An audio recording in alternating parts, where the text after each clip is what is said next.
Okay. So a lot of the songs that I listen to, right, are like based on this conceptual notion of a golden age. Well, it's like background music in general. When I'm working and stuff, it's not really focused music, but it works. It's music that works, right? And it's sort of focused on this sort of golden age concept of the American golden age, right? And I believe that the American dream is not something that was only reserved to foreigners and things of that nature. Um, there's a certain level of existence that was cultivated for the American people, and I think it was definitely a beautiful thing. Um, in terms of like the abundance, and it's not ultimate. Like the American structure, and I personally feel like it was a beautiful thing, and the thing that has destroyed that country is not essentially, and I think some Americans know it and others don't, but it's like it's excessive capitalism, which is not a bad thing for the most part, but essentially that's what it is, like, because if you look, like, for example, between the 2000s, pre 2000s, America was a beautiful place, and it still relatively is, but in terms of it getting better, it's a difficulty, for most people. It's not always going to be like bad. It's not like going downhill anytime soon, but the struggle is conceptually gonna get worse for those who aren't, for those who are victims of the society in which they live in, because I don't feel that the people themselves are essentially negative in any way, shape, or form. Um, it's the responsibility of the governments to develop its people in the appropriate way possible. It's the responsibility of the government to safeguard the well-being of their people, and this is not only relating to providing services, but also in relating to developing and ensuring a path for them to grow. You know, um, so that's one aspect of the feeling of, or at least one aspect of which I say that these people are ultimately victims in the most part, right?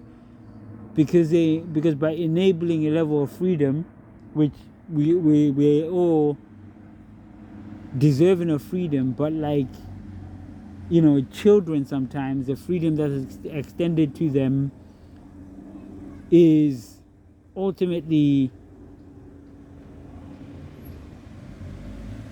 inhibited, or let me not say inhibited. The freedom that's extended to them is provisional to their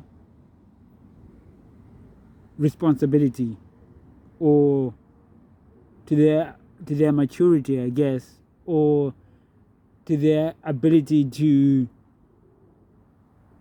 make effective decisions and adequately understand the nature of of their intentions. Right. So similarly, the government was supposed to do that, not to limit people, but foster them to to grow in an effective way.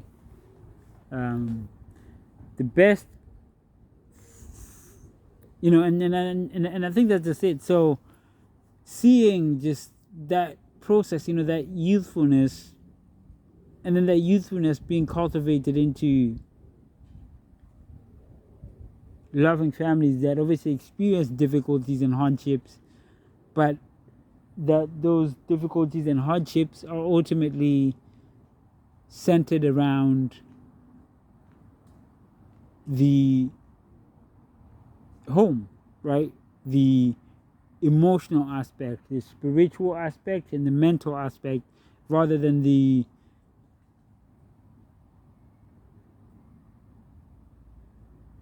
financial or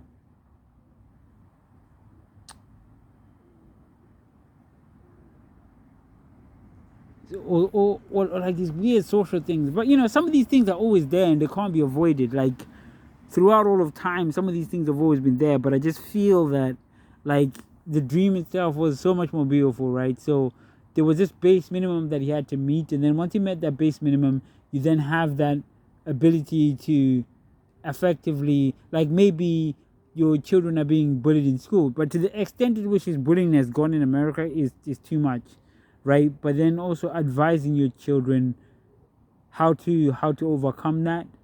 Um,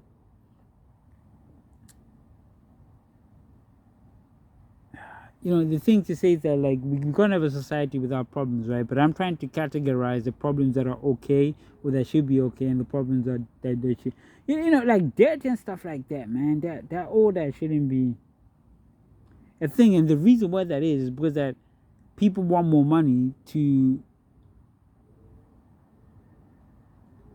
fund lifestyles. Like so. How do you get this money? The money. Oh, no, I'm not saying how do we. I'm not part of them. But how to acquire these funds is to make people do more, raise prices. And the reason to raise prices is not necessarily about tax or anything like that, but for the process of actually like maybe I want to get a new yacht or something, and we can't penalize people for doing the things that they want to do. It's their freedom. You can't take their freedom away to do what people want to do. You know. So that's the problem, though. But I personally think that there's definitely beauty in that American dream, that youthfulness. You know, that ability for opportunity and growth. And let's not scapegoat things or whatever, because when you do that, the problem just gets swept under the rug. And yeah, that's it, man. I just want to say the American dream is a beautiful thing. Now, the British, they ain't no British dream, to be honest. Britain is just Britain, man. I don't even know how. And I also think that part of the American dream has been shaped by media and what we see. I'll get into this another time. I'll discuss this another time when I get to um,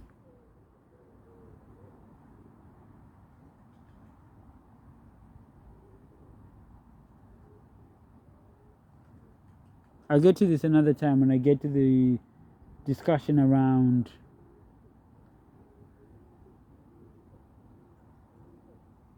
around some aspect of how media has shaped our perception, especially that. So I think Hollywood being in America as well shapes a lot of it shapes a lot of it. So hey, that's it, man. That's it. That's just generally my thought process, and I just wanted to share it because I think that it is a beautiful dream, and it was definitely poised for the highest levels of success.